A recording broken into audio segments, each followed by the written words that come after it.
Oh, behold. That's the noise that only car people make when they look into an engine bay. So from my perspective, there was no question that this had to be naturally aspirated, and I think from the collective BMW community, Yeah. In fact, you didn't want to be hugged. Woe betide, any turbo mention is made ever again. So we know that the DTM cars were running, big numbers, 370, 380 horsepower. From purely a road car perspective and a sensible maintenance perspective, those numbers were entirely unrealistic. They're achievable, but yeah. So we were looking for a number that was quite a step up from the Sport Evo, which was 238, I think, officially. Mm-hmm. Standard cars, 200 barely, if you're lucky. Yeah. So I think obviously with the 3 and 30, which we've not touched on yet in this video, but certainly the 300 sounded about the right sort of number in terms of that step up in feel of performance, and then obviously the complementary aspects to it, lighter flywheel, etc., etc. So I'll kind of hand over to you in terms of where that then went from your perspective, from an engineering perspective, and displacement and internals that are then used within this engine. Yeah, so I mean, the 300 is a sensible target in that you aren't overstretching the internals of the engine at that. It's to get more than that, it's, as you say, it's entirely possible, but the cam profiles you've got to run start to get massively extreme in terms of valve lift, which gives the valve train an absolute pasting. You have to run much stiffer valve springs to stop the valves floating, as they call it, and basically levitating off the cam profile as they ping, if you like, off the lobe. Yeah. And it just becomes a destructive cycle. You have to run harder valve springs. That then causes more wear on the seats of the valve springs, and everything is under more load, and it just becomes very difficult to achieve reliability in a road car scenario. Yeah, sure, in a race car where you're going to rebuild the engine after the race, you will see damage to all the valve train, but it's not been detrimental to the performance of that engine, but you will need to then rebuild it before the next one. Absolutely. And also the valve overlap, which is the amount of time the inlet and exhaust valves are open together. In a performance engine where you're aiming to get that power at very high revs, that overlap is significant, so you actually use the flow of the exhaust gases coming out of the engine to help draw the intake mixture in, so you have both valves open at the same time for quite a significant period of time. But there is a massive downside to that in that because there's no variable valve timing, you have that same situation at low revs, and at low revs with both valves open together, it causes the engine to not run very well at all, and that's why race engines notoriously don't run particularly well at low revs. In the olden days, it was also to do with the carburetors, but with injection, that's not a problem. But the valve overlap is the issue, in that you have both valves open together, and the idle suffers massively. So, as a number that you can achieve with particularly sensible valve cam profiles, 300 is the logical one. We could probably tweak it up a little higher. I mean, you've seen the graphs from the dyno session with this, and the torque curve is insane on it, and that's really what makes a car feel good to drive, is not necessarily the peak, but it's how much area there is under that curve, how much torque it's making lower down in the rev range.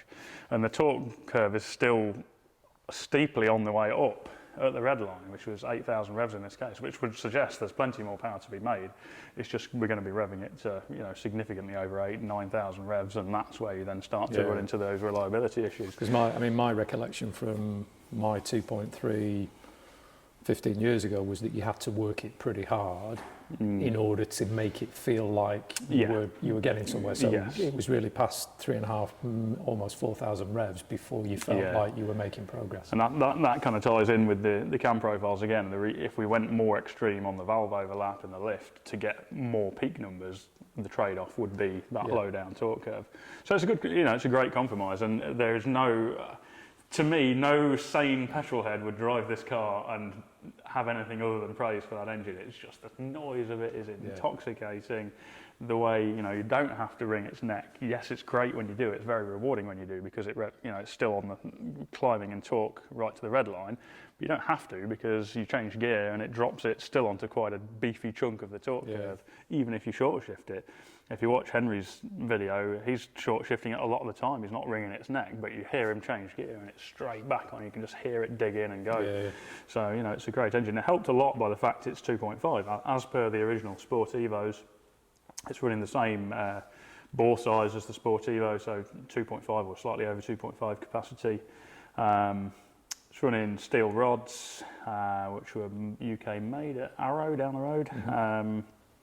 Obviously forged pistons. The cams I've already mentioned, Schrick cams in it. And then the external changes, we're running Gen V individual throttle bodies on it. Now actually these engines were originally individual throttle body, which is perhaps actually I should talk about the bigger picture on the engine. These engines were made when performance was everything, and this era of engine production was incredible. Not just with BMW, but with a lot of manufacturers, all because of the motorsport thing. Touring cars, DTM. Yeah, I mean the sort of output from Rocha at those, you know, was just insane at that time. Well, I think this is called an S14 because it took him 14 days to turn it around, basically. It's just an incredible era of performance engine building. So they're a great fundamental engine to start with. And yeah, they had individual throttle bodies, which at the time, using that kind of setup on a road car was fairly unheard of, because there are some trade-offs in terms of sort of overall tractability and also cold weather performance. But the original individual throttle bodies, for the spec we wanted, they're not really a big enough internal bore. And actually there's another minor thing is the cosmetics. They don't look pretty, let's be honest. So the Gen V setup was a lot more minimal and gives us the bore that we wanted on the intakes. We've also done quite a lot of work on the ports. So the port sizes have been enlarged, a lot of work on matching the ports to the throttle bodies, they were significantly out, and actually not just to the Gen Vs, but if you compare the original BMW throttle bodies to the ports, no doubt they were matched on the race cars, but there's a huge step between the port size on the head and the port size on the throttle body itself. So smoothing that out, matching that. It's also running bigger valves. They're 1mm bigger valves on inlet and exhaust. And yeah, that sort of combination of changes just transforms the way the engine feels. And then obviously the mapping. We mentioned earlier our Australian friend Dave Rowe, who was in charge of mapping this on the Motec electronics, and the Motec electronics, as you know, features throughout. Yeah, because we went with an M130 this time on the ECU and the two PDMs, but and I think that's the point that I'd just like to reiterate, is that this is not just, you know, we've not just changed the cams and put some new pistons in. There is a significant amount of re-engineering that has gone into, as you described, the whole feel of the engine to give it that, not just a step up in performance, but the interaction that you get with that engine through the whole of the rev range now. Yeah, and there's so many factors that go together that it's not just, again, as we said earlier, for the whole of the car, it's not just about the numbers, and people lose sight of that too often these days. You know, the overall feel comes from so many factors, the noise being one of them, and the noise with this throttle body setup, the cam profiles that are in it, the airbox that's on it, the exhaust, that all of those elements come together to just make something that just sounds incredible. I mean, that's one of my overriding memories of driving the car and watching other people drive. I was going to say, well, also people's reaction at landing. Those guys that were next to us, what the hell? They just kept going over and like, what engine have you got in that car? That sounds incredible. And they couldn't get their head around the fact that it was a 2.5 litre four-cylinder. They thought there was some big, I don't know, V8, V10 in it or something. But such is that sound, particularly on the rev limiter, where you get that sort of resonation. Sort of pulsing, absolutely.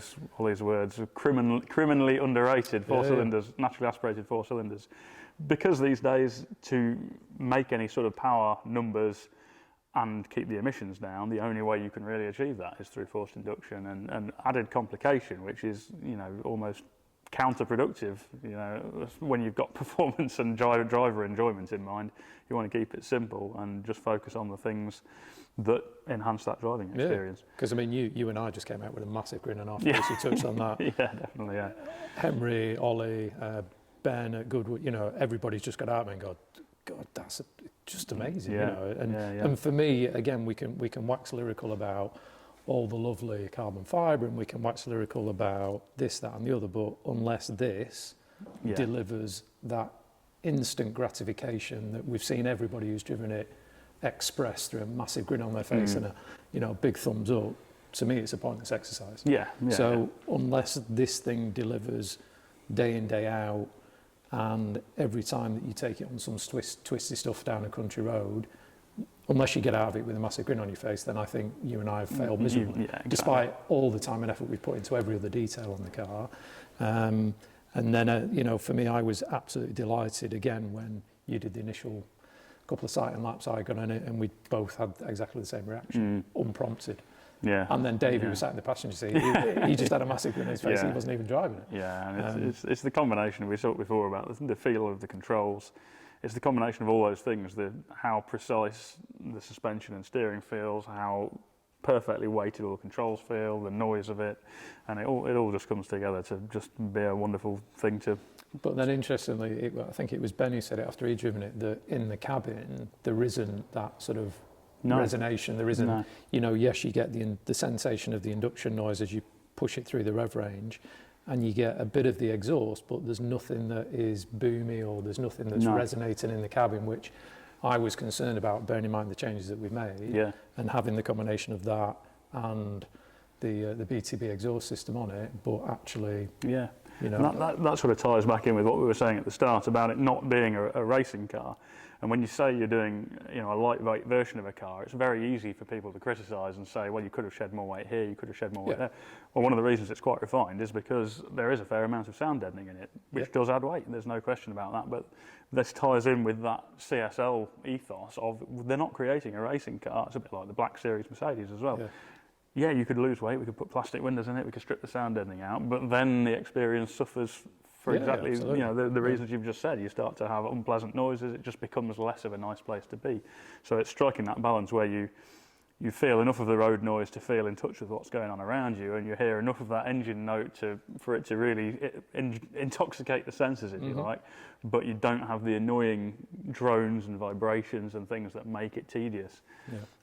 And let's not kid ourselves. This certainly makes more noise than your average, your average car. But again, good noise. Like what's not to like? But I also think that the guys that are buying these, they're not going to be doing, sat at the motorway 70 miles an hour for extended periods of time. They may do that for a period in order to get somewhere. But the reality is, these are can be a daily driver, but they're a weekend, I want to go and drive that nice twisty section of road that I love. Exactly, I want to drive down through Europe and go to the cool roads in Switzerland, Italy, all of those factors combined. So it will happily sit at a motorway and cruise along. But when you then sort of unleash. When you want to unleash it, it's there. Yeah, exactly. And there's obviously a cosmetic side to the engine bay, which I think, again, we're very proud of the culmination of all the elements that have come together. So there's obviously a cosmetic element to everything in here as well, and I think it's safe to say we're pretty proud of how it all looks. I mean, on the engine specifically itself, it's really set off by the valve cover that we've done.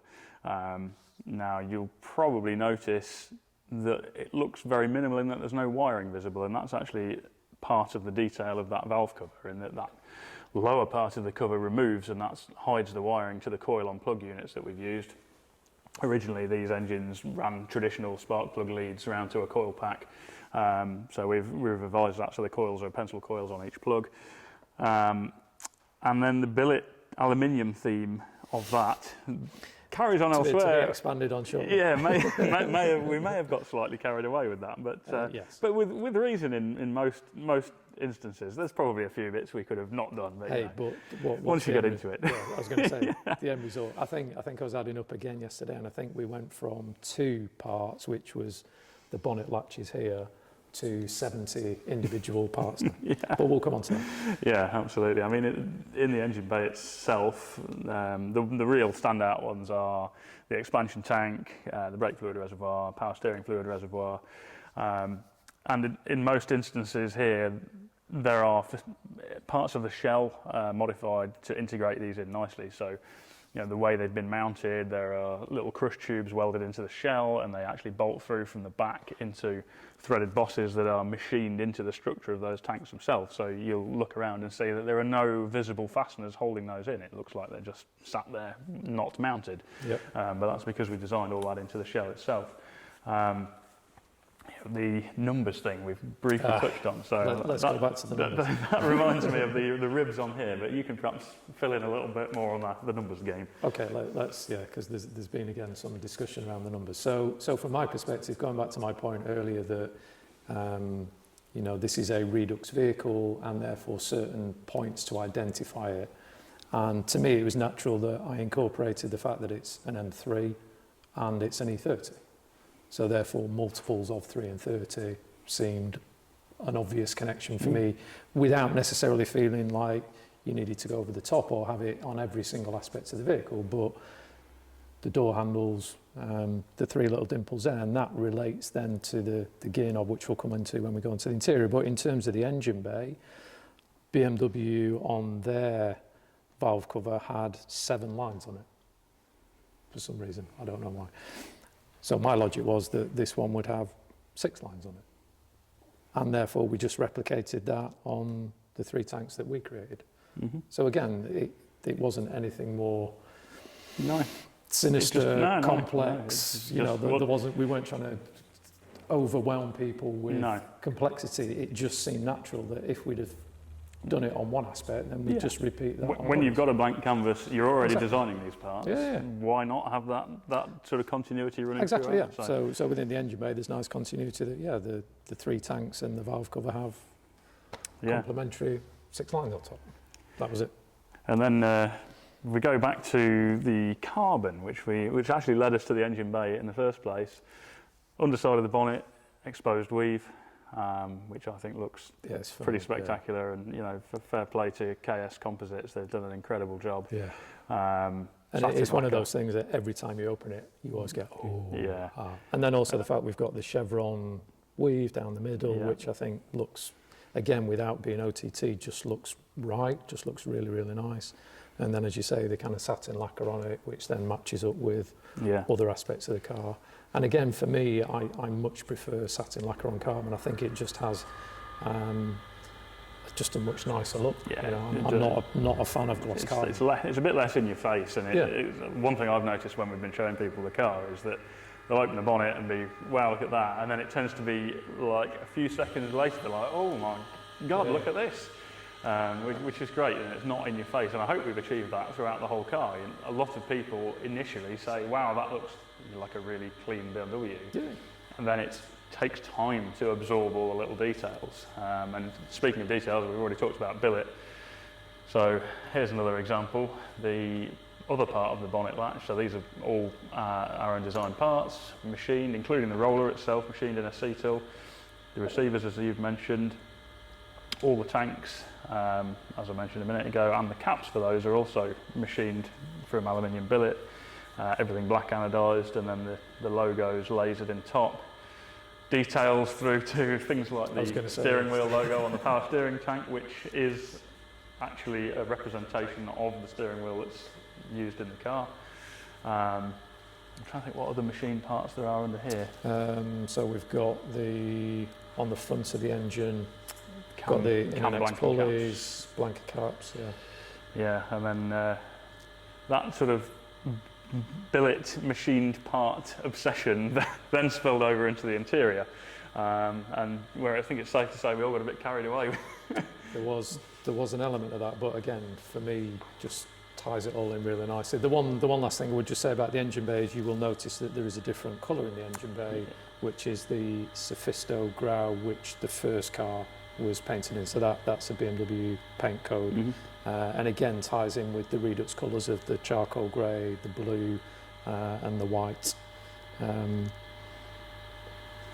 I think perhaps at that point we'll have a look at the interior. I think that might be a good idea. Okie dokie. Right, inside. I'm going to cram myself uncomfortably over here. This is where the billet parts continued, and it's again almost like the outside. It's subtle, and you have to keep looking to see where the changes are, but there are many, aren't there?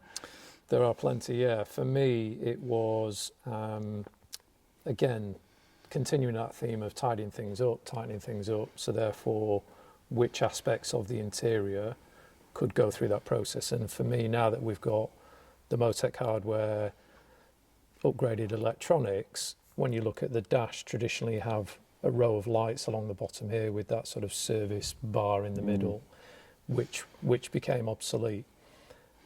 We did, however, redesign the gauge surround in billet to include 3 of those lights from that strip which are worth keeping, i.e. the handbrake, the rear fog light and the battery alternator light. So therefore, in comparison to car number 1, which had the Motec dash, we've retained the traditional gauge layout on here, just added the blue accents on the needles as opposed to the BMW red accents on theirs.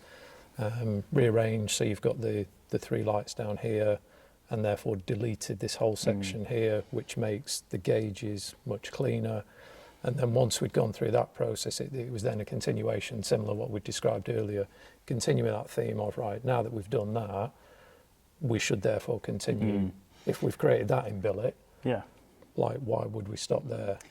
Just to elaborate slightly on the movement of the information from down here, of course, we've got a little Motec screen now up in the roof where the M3 and the 6-cylinder E30s would have had the little bulb failure and check light warning module up so there. you just had a little button here, didn't you, which had check on it, and you would hit that, and if the bulb stayed on, that indicated there was some fault somewhere within the system. So we've moved a little Motec screen up there, which is where you have your additional engine data. You can go into much more depth on readings from all the various sensors, which you don't generally need in your line of sight, but they're there if you want to study those.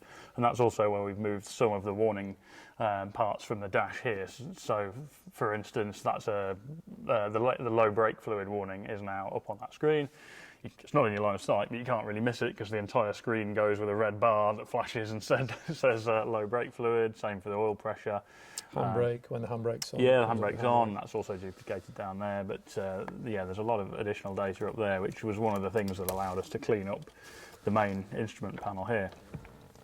So this main instrument panel now is actually machined from aluminium, and that was again approached from just a neutral point of view of how do we make this part. We want to change the shape of it.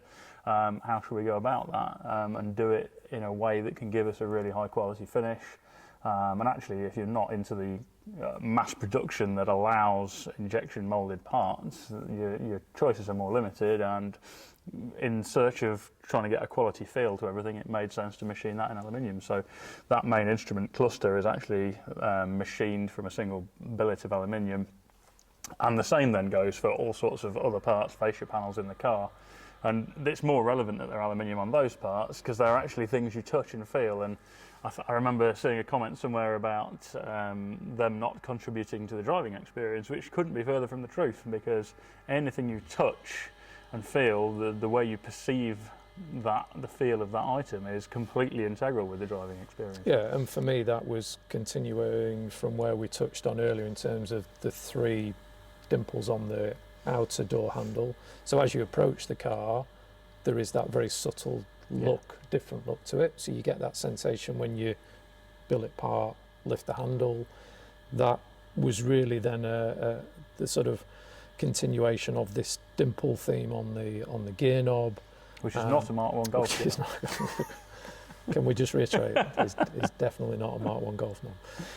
Henry actually really liked it as well. Did you notice that when he said that? I didn't pay him to say that, honestly. So for me, there was just an easy continuation of this theme, and then as you touched on it, it's those points as you then sit in the car. You've got this nice sort of suede.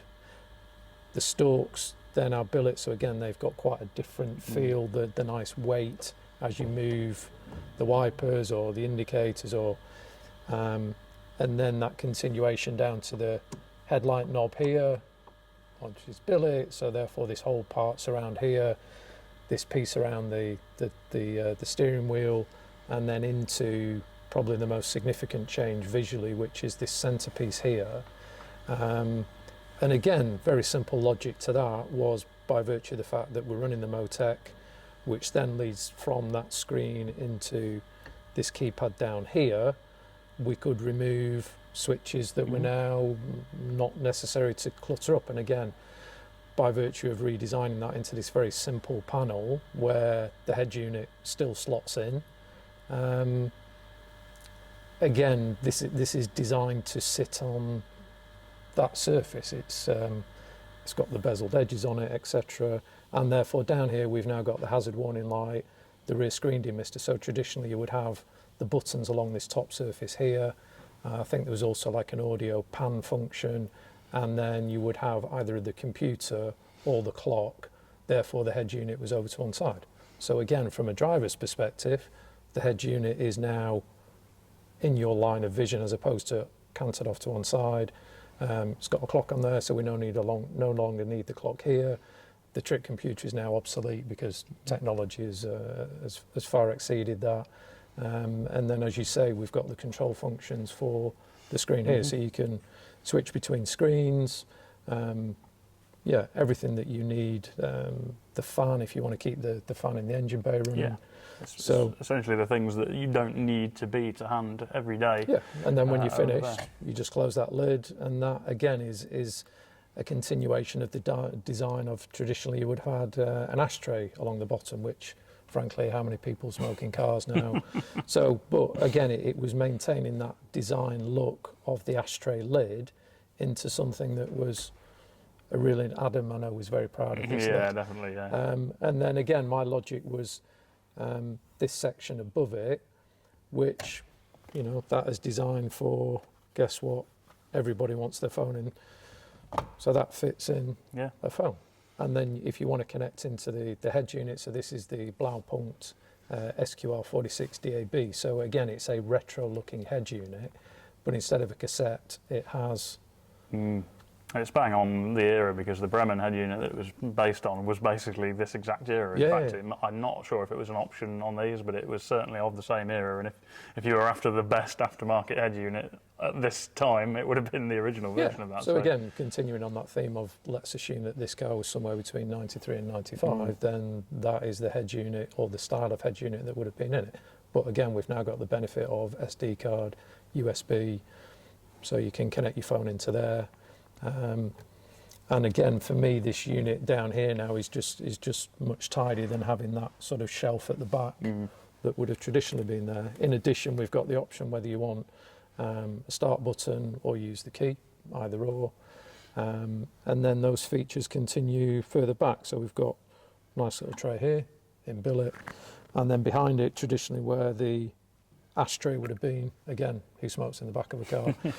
We've got rid of that, and we've got a USB-C. Yeah. So again, you've got all bases covered in terms of USB socket there, USB-C sockets here. And then I touched earlier on the fact that the pedal box had been totally redesigned. So the actual pedal arms themselves are now machine billet redesigned items on phosphor bronze bushes to try and improve the feel of those. But obviously then the cosmetic element is that we've also redesigned the pedal pads, the clutch rest, the cover on the throttle pedal, and that's where the numbers game comes back in. And of course everything's divided by 3, so there are 9 dimples on the pedals, 3 on the throttle pedal, 9 on the clutch rest.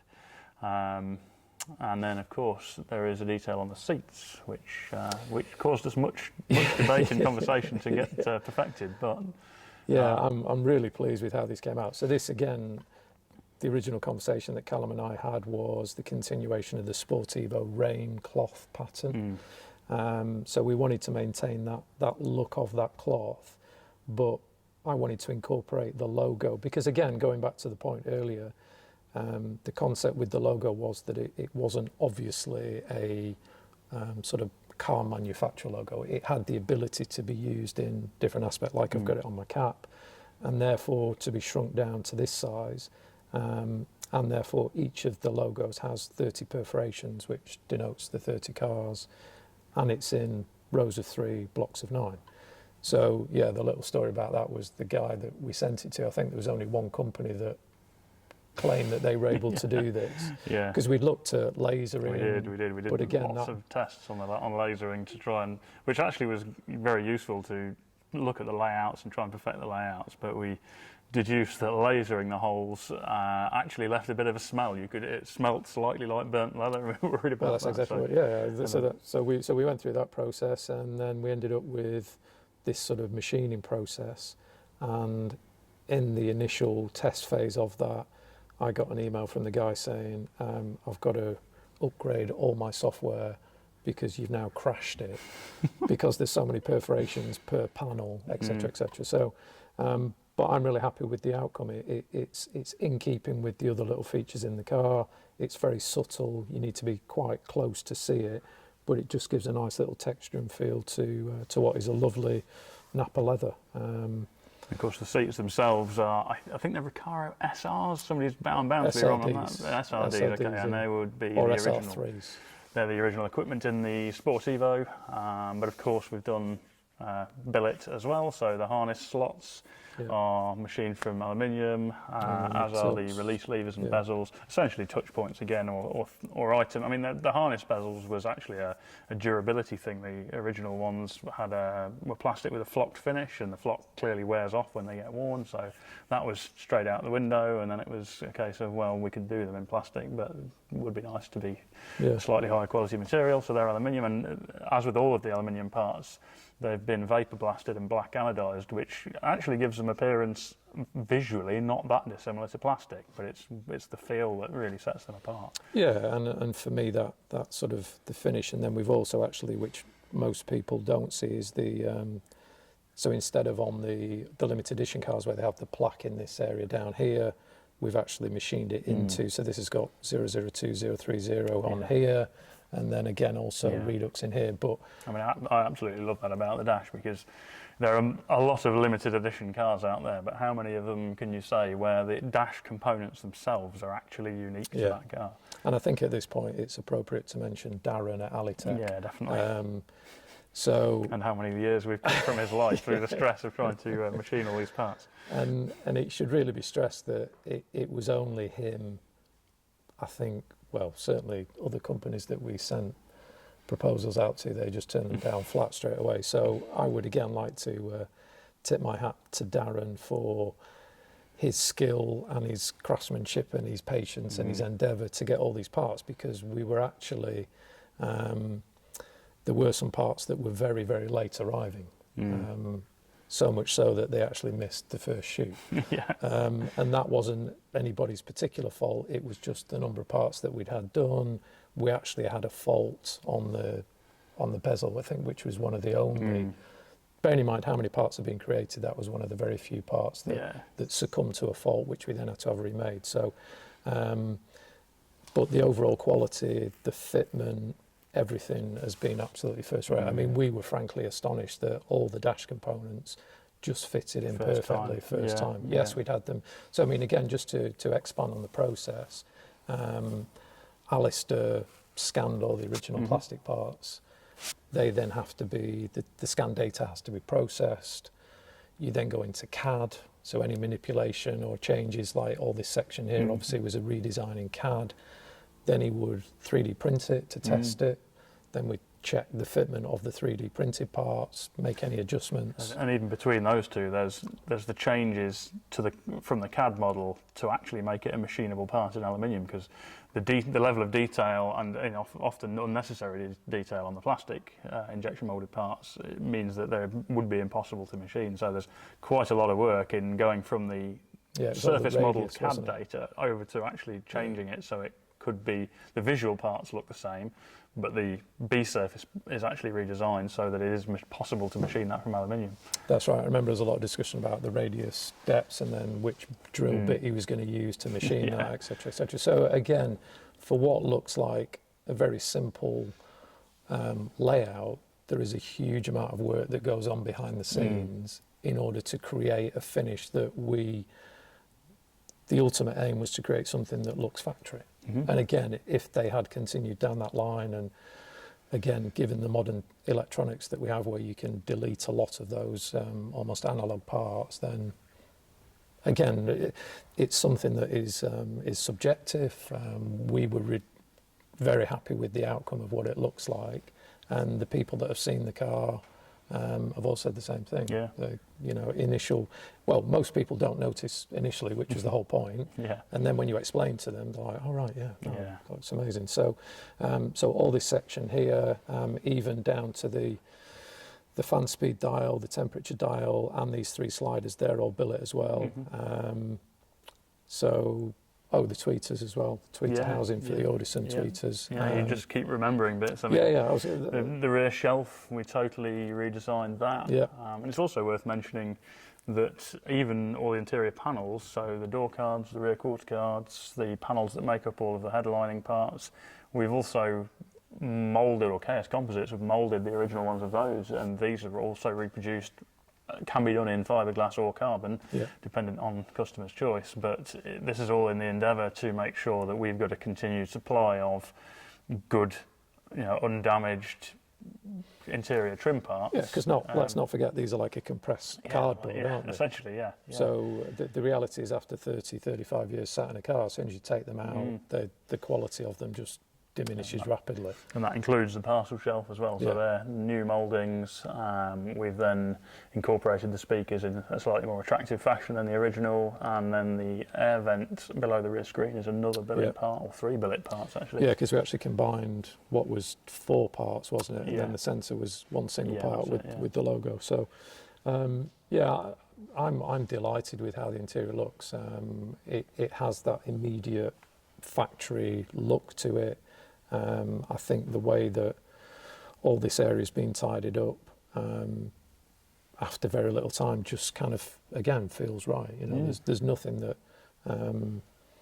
again, we felt that had been changed just for the sake of changing it. It was just that continuation of, well, we've tidied this up, therefore we may as well tidy that up. Therefore, you know, again, what are all the touch points? All these points that you then do interact with have got a really nice, high quality, solid feel to them. I think on that note, we've got one remaining bit of the car we've not really looked at, which is the underneath. So maybe we should get out and have a look underneath. Let's do it. Well, here we are under the car, looking at the more behind the scenes stuff. Now, it's making me think straight away about some of the surface finishing processes. We obviously talked about the zinc spray on the underside, which goes on before this urethane coating. But that sort of level of thought, if you like, on surface finishing processes for all the other components is continues throughout. So, for instance, things like steel parts like the diff casing, the beam, the trailing arms, the front subframe, those parts are all blasted, zinc metal sprayed with that same process that I talked about earlier, and then powder coated. And the benefit, actually, I didn't really talk about on the shell specifically, is that even if the powder coat gets damaged all the way through to the bare steel, because of the way the zinc sacrificially protects the steel from corrosion, the steel still doesn't rust. So that applies to the underside of the car and all of these other steel components. We've done salt spray testing on that process, and essentially, in any normal situation, the parts just won't rust. It's as simple as that. Then we've got on areas where they're particularly open to the elements, so generally near the wheels, components where you don't want a heavy build-up of material on them have been Xylan coated, which is basically a really thin Teflon-based coating, which is extremely hard to damage or get off. It's used a lot in oil industry stuff, and you can use it on fasteners. So nuts and bolts, you can coat them with a Xylan coating. And even when you do that fastener up, it doesn't damage the coating. So things like all the bolts that hold the brake calipers on, dampers, that sort of thing, they're all Xylan coated. And zinc coating. Zinc, yeah, we've got on areas where there's less susceptible to the elements. So things like the CV joint, the inner CV joint bolts there.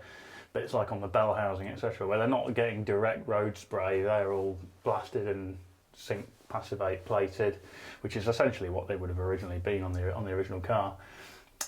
Something else that strikes me under here, which is actually credit to the original BMW design, the way we've done the plumbing.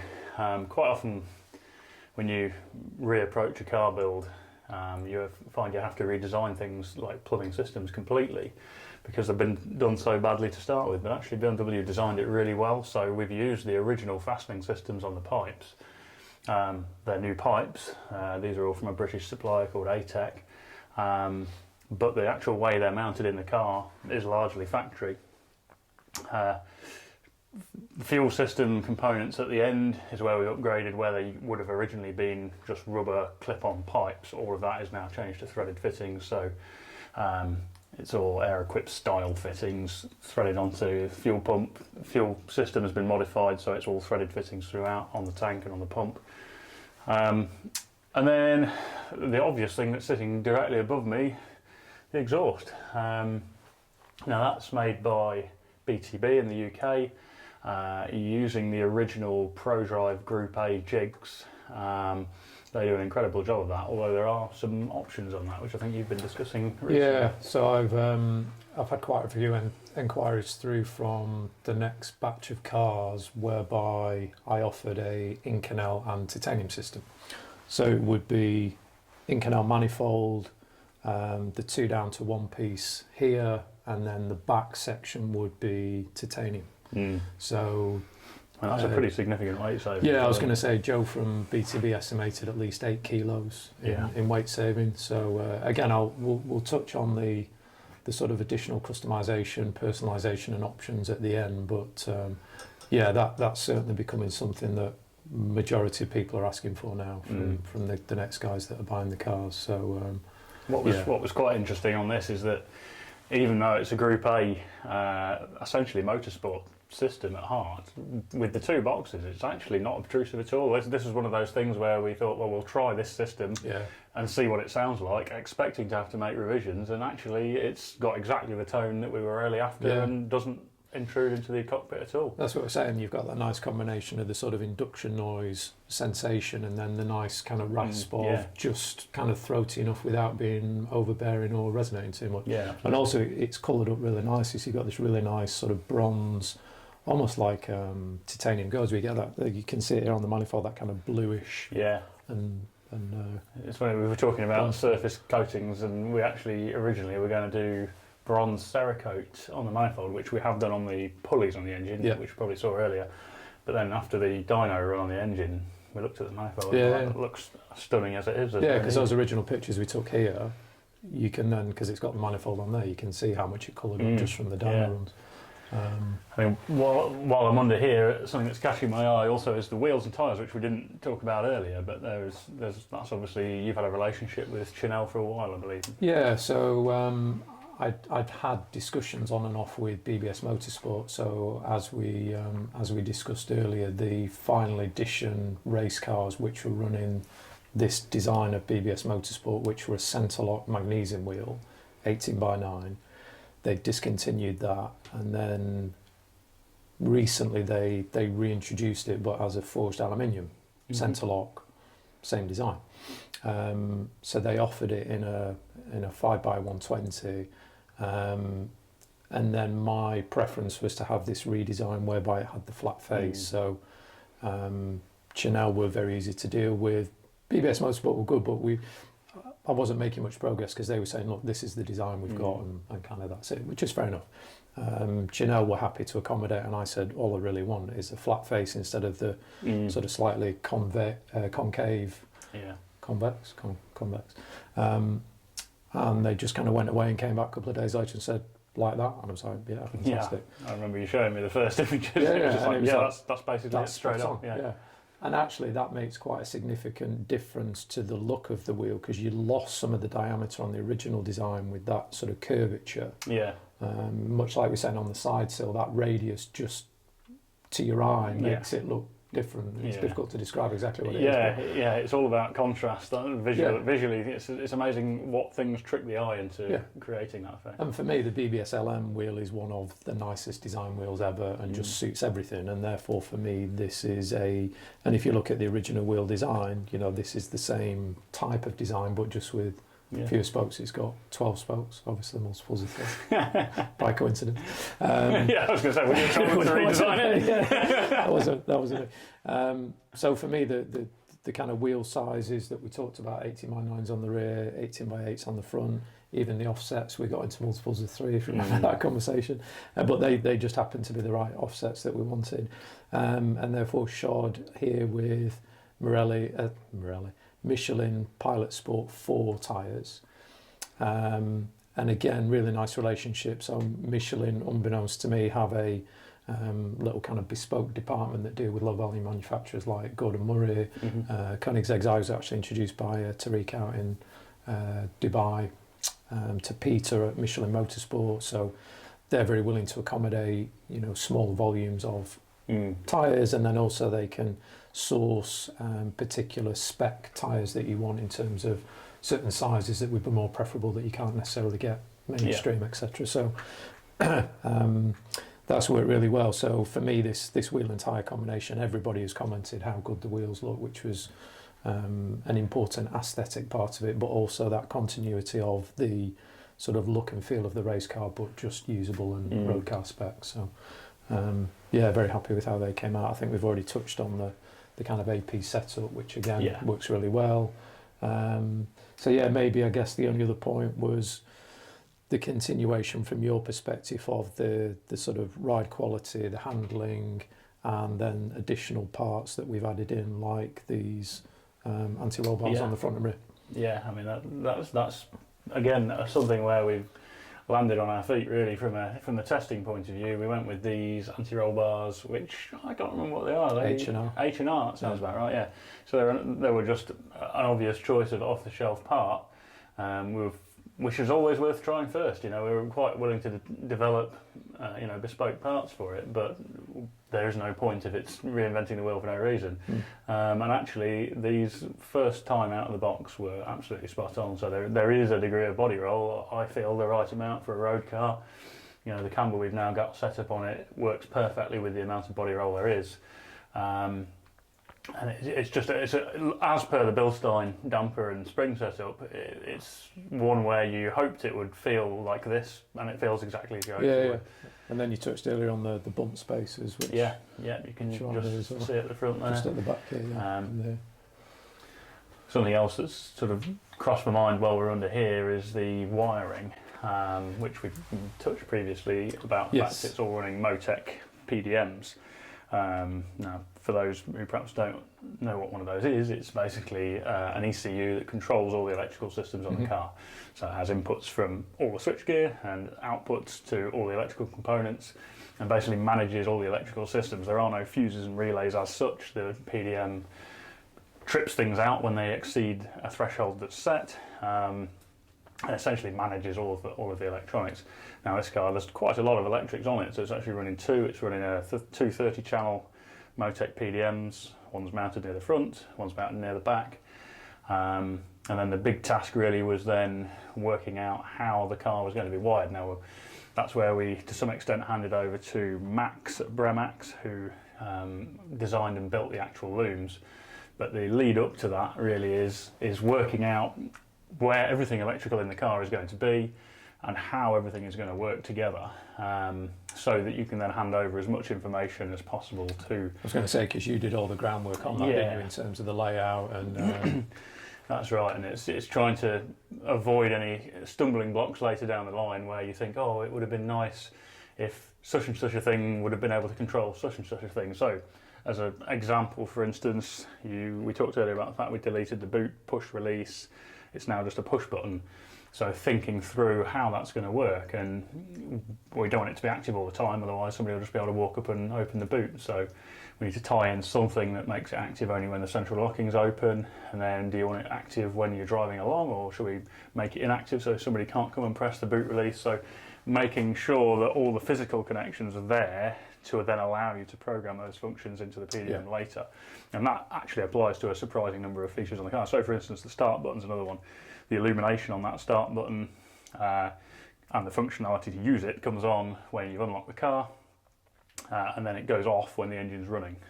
So there's no glowing button there all the time when you're driving the car, and likewise after you've locked the car there's no glowing button there. So thinking through all of that first is kind of the first step. Then Max picks up the sort of lead there and went ahead with the actual build of the loom. He's always been fantastic with wiring work. The whole car is running Raychem Type 44 wire, which is a harsh environment wire that's designed primarily for the aerospace industry, but that's translated over to motorsport a lot. It's just extremely resistant to damage or abrasion or anything like that. Then Raychem DS25 heat shrink on all of the areas that are susceptible to the elements, and that's part of a fully sealed system whereby all of the boots onto connectors are adhesive line shrunk to basically create a fully sealed wiring system. So it's not open to the elements at all. And then details like the engine management loom, which is also built to the same spec, where that interfaces through the bulkhead. It's using Deutsch Autosport connectors, which again, that range of connectors actually transfers over from aerospace and military. So the quality of the materials used are incredibly high, and that is a single connector for the entire engine harness. So you can literally disconnect it from the engine, from the bulkhead, and take the whole engine harness out in one go. We should also touch on the battery as well. So I'd seen this is running a Lightblocks battery, which is a German company who are doing quite an interesting range of supports for various vehicles. I know they do all the Glickenhaus race cars, etc. So the technology in these batteries is really very impressive. They weigh 2 kilos, which is it's just insane. The first time I picked that battery up, you'd primed me for it being a nice product, but when I picked it up I was like, there can't be a battery in this box. It's insane. So I mean, they come in a really nice carbon outer shell. They weigh 2 kilos total, which in comparison to a standard battery is 14 to 16 kilos. So again, that's another huge weight saving that we've made from there. And then just the technology involved. So you have an app on your smartphone. It's got the ICOS, which is the sort of sleep mode on it. So you still get enough power to run the basics in the car. It can actually stand on its own for 200 days without that. And then it's got the active kill switch, which was the other feature that reminded me when you were talking about that if you then want to make sure that nobody can tamper with the car, you've then got that as well. So there's two clever modes on that, because you've got the full kill switch, and then there's the anti-theft mode, which allows a certain amount of current. So you could leave it in that if you're leaving the car unattended for a long period of time. It won't delete your radio settings or whatever, because there's still power to things. But if you try and pull over a certain amount of current, it kills the whole system, i.e. if somebody tries to get in and hotwire the car, there's no chance. No, so really impressed with the quality and the functionality of that piece of kit alone, which then tied in really nicely with Max's loom and all the other electronics that are in the car. And then just going back to the programming side of it, again, that's where Mr. David Rowe comes into his own in terms of, I mean, I remember when we sat there for quite a while with those bi-xenons and just the functionality of which lights do you want to come on and off. And bearing in mind, they've all got they're all bi-xenon, so they can all be main, beam, etc., and just how that integrates with the stalks. And that's where the PDM electronics just comes into its own, because it's so completely flexible, and it's difficult to explain sometimes to people who haven't worked with these systems how beneficial that can be when you just decide actually it would be nicer if you had to press that switch for a couple of seconds to turn something on, because it would be easy to knock it and that sort of thing. That might not be an example specific to this car, but it's an example whereby those systems are incredibly useful for us. But it's even like the indicator, how the frequency of the flash of the indicator, and all of those things which you just take for granted in a modern car. Actually, every single aspect of that is programmable, and therefore, for us building these types of quality of cars, then that functionality is integral, because the last thing you want is, again, something that looks lovely, something that drives amazing, but then the functionality of the switches don't coordinate with that. Another sort of real world feature on the PDMs that's really useful is the retry function on the current tripping. So, it's entirely possible maybe you are doing something on the car and you accidentally short some wires together and it trips the circuit out. Well, you don't need, there is a button on the keypad to reset the circuits, but the PDM will automatically do a reset itself for however many times Dave has programmed in. And so it will reset that circuit anyway to start with, in case you did do something by accident, and then if it gets tripped however many times is set, eventually it'll keep it tripped off, because it knows at that point, yes, there's definitely a fault here. At that point, you know to look into the fault. So yeah, it's a really useful system. One last thing before we pop our heads back out from this pit that's caught my eye is the diff cover at the back there. I mentioned earlier about the fact we've done a redesigned diff cover, so it features a double mount onto the body shell to stiffen up the way that's mounted. But it's quite a nice art piece on its own. It's got the slot through here, which is the cooling for the diff oil, and then there's also ribs on the back face of the cover also for cooling. And then the Redux logo has actually been integrated into that diff cover design as well. It's one of those things, you'll probably never see it, but given that we have, it's a bit like the interior parts, when you've got a blank canvas to design something from scratch, why not incorporate those details? No, it's lovely. I think it's a really nice feature that, as you say, 99% of people will never see it, but when you do just take the time to dip down and have a look, it's, again, it's a bit like the door handles, which you didn't mention actually, the fact that the back of the door handle has the edition number machined into it. Yeah. Which you could probably just about see if you pull the handle out and look. If you're really looking. But yeah, again... we're already designing that part from scratch, so you can't really say that it's an unnecessary detail because there's no more work involved with that than just designing the part without that. Yeah. So and again, why not put it on there? Yeah, exactly. And again, I think that applies to a few things that we've talked about, not everything, but yeah, just those additional little, particularly that engraved piece on the dash, which we mentioned, and just that having the edition number under, it may be something that you always think, I wonder what that is, you know, there's some texture there, but I'm not sure what it is. So yeah, I guess it's also nice for the owner to know that the car is unique, not just in their specification of colour, etc. There are parts that are absolutely unique to that car. Yeah. And there aren't many cars you can say that about, where literally the door handles on that car are the only ones ever. Yeah. On that note, let's go upstairs. Well, that's been a pretty in-depth look at the car, really. I hope everybody's enjoyed that. And I guess you've probably got some final words. Yeah, firstly, my sincerest thanks to you and all the boys for all the exceptional work that you've done on the car. I mean, I don't know, I'm blown away, delighted by it. I know that we've spent a significant proportion of our last 2 years debating, discussing it, but for me the outcome is better than I ever expected. So thank you. Firstly, thank you to you and the team. And then just really a wrap up of summarising what this thing is. So we've already talked about, you know, what would have happened after a Sportivo. We've talked about all the beautiful carbon components, all the billet components, the amazing engine. And then really this is very personal to each customer. There's only ever going to be 30, that's it. And it's really then down to, this is absolutely the template now. So in terms of the body panels, all of that is repeatable, but then it's down to the individual customer as per, you know, this customer was insistent from the start that we had a very dark green paint, which I don't know how many different colour combinations. It's obviously not black.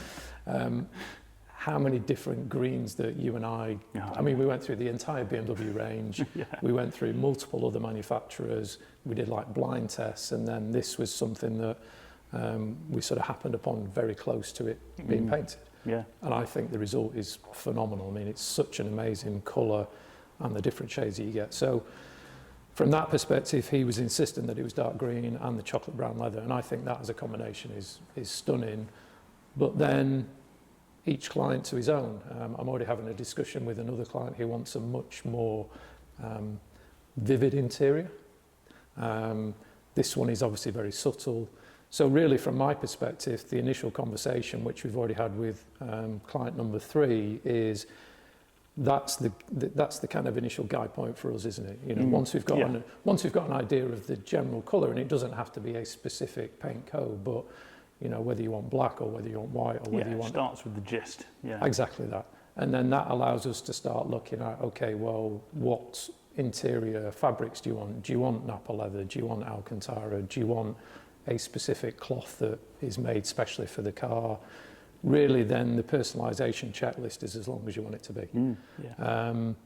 We've already talked about all the bespoke parts in terms of the billet parts. Now, as we touched on the door handles, you know, we can then have personalisation within those billet parts. Yeah. You know, little nice features machined in. If you wanted your initials machined into it, we can do that. We've got the number of this car machined in. So again, it's really a discussion that I then engage with the clients over a period of time to fine-tune all those features that they want to mark this car as their own car out of that very exclusive club of 30 in total. And again, that's a process that over the course of the sort of 18 months of the build, we back and forth quite a lot, because obviously people's opinions change. We can send them kind of mock-ups of the paint samples, mock-ups of the fabrics, until we've got that combination that they're happy with and we're confident can work in terms of how that all fits together. So I think that's what you would expect from this type of car, this, you know, an exclusive car, is that level of personalisation. And the reality is, I mean, I've already had this discussion with this client, that this car again is in some respects a development car, because this is the first production car. This is the first car to feature all these new components on it. And therefore, I said to him at the start, you know, as we begin to do little tweaks, you know, maybe we just tweak a few of those little interior billet parts, then we can do upgrades for him. And again, that would be something that you get from major manufacturers when they do facelifts on cars. And for me, that's an integral part of these cars going forward, is that there will be certain components that you and I look at and go, do you know what? Actually, we can tweak that a little bit, or we can offer, I mean, we've already started talking about some of the billet parts that we can shave a bit of weight here and there. So again, from my perspective, from our perspective going forward, the intention is that these cars continue to evolve. That was, again, my sort of initial concept was, as BMW did with the 3 Evo models, effectively I can have 3 batches of 9 Evolution cars, which again will have maybe subtle changes between the 3 batches of 9, and then that leaves you with that kind of final edition of 3, which are, you know, everything you can all throw. Singing, all dancing. All singing, all dancing. As they say. Exactly. And again, the reality is by that point, we've gone through that evolution process of 27 other cars. And then that leaves you with, you know, whether you wanted all bare weave carbon exterior, all the things that we talked about already. It's very much down to the individual as to how far they want to go. And we're happy to have that discussion and accommodate.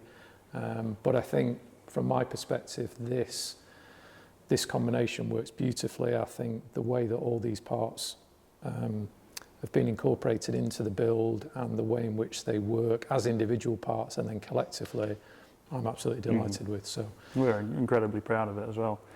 So I suppose the big question is, if you want one of these, what do you need to do? Get in touch. So on, oddly enough, so on the website, I've tried to keep the website relatively straightforward. So on the home page, you've got, you know, a kind of welcome section. So the 3 photos, you just click on the photos for information. So you've got a kind of welcome to Redux, bit of background, the specifications. So that gives you a breakdown of what we've been talking about in terms of, if you need a donor car, we can help you with that. The build process, a breakdown of the specifics of the build process. Elements of, you know, technical details of the car, the brakes we've talked about, the suspension, and then you've got the premium options in there that we've touched on as well, from carbon ceramics to, you know, if you wanted the Cut 2 tyres on it, etc., etc. Upgraded exhaust that we mentioned, the Inconel with the titanium. Again, plenty of options, and the reality is that not everything is on there. If you wanted something specific, just get in touch. That's what it's all about, isn't it? And then the final bit is on the FAQ section on the bottom there. So that guides you through the process of getting in touch, the information that we need in order to start that process. Where do you live? How often are you going to use it? How are you going to use it? Is there anything specific that you want in there? So from my perspective, from our perspective, is the more detail at the start makes that whole conversation much easier. And then the reality is, you know, for me, it's then easy just to jump on a Zoom call, Skype call, do a video, and just talk through what it is that the client has in mind. Yeah, absolutely. And again, that's an ongoing process throughout the build, that we kind of revise that and titivate it, and you and I can then come back and say, well, actually, we're looking at this, how does that fit in, etc., etc. So it's very much an interactive process throughout the entire build. And then I guess the final point to make is about global workshop. So you've been interacting very closely with my mate Rowan down in New Zealand, who is a self-confessed petrol head and tech geek. And that's been proven, I think, by what he's been doing for you, pulling miracles out of a hat. So Global Workshop is a great platform. He created it on the back of having a car built for himself. The guys were just sending him sort of emails with photos, so he's created this portal whereby we can send now 4K quality video, and from a client's perspective, they get regular updates, they get all the information about everything that's been done on the car, and then also it creates a chronology from an insurance perspective, so everything that has ever been done is then catalogued. You can easily find it. He's now created the app, which you've been trialing. So again, from a sort of engagement from me with the client to be able to share information through that is going to create a very different experience for the customer through that process, which is, you know, quite a long process by virtue of the work that you know you and your guys do. So I think that's a really nice sort of final piece to finish on, and for me that sort of personalization and personal engagement with the customer throughout the entire process is critical, so that at the point where I then go and visit and physically hand over the keys to them, they've seen everything that's going on. I mean that's what it's all about. It's not just the car, it's the experience as well, and it's those two things that go together. You know, they go hand in hand, and that global workshop is a great way of them being able to share the experience of the build without actually being here in person. Yeah, and I think now, particularly with the 4K video, I mean, yes, we share everything via WhatsApp, but I don't think people realise quite how compressed images are on WhatsApp, particularly video. So, definitely, and again, when we were trying to describe the colour, you don't get that true colour through WhatsApp as well. Now with 4K, you'd really also keeping it all in one place. Is, you know, WhatsApp's great, albeit with slightly compressed quality, but you tend to lose all of the updates in conversation, general chat, and actually it's then difficult to find the things that you're looking for. And also, if your device becomes full, as I've had this problem many times, if you delete everything off your phone, you lose all the videos then anyway. So it then becomes a bit tricky. You have to spend hours sorting through, should I delete that, should I delete yeah. So from my perspective, I think that's covered everything that we discussed, and I think just really excited now. I can't wait to get number 3. Yeah, can't wait to get underway. Yeah. Well, it's been a pleasure. Thanks, mate. I hope everybody enjoyed that video. Cheers, thanks guys.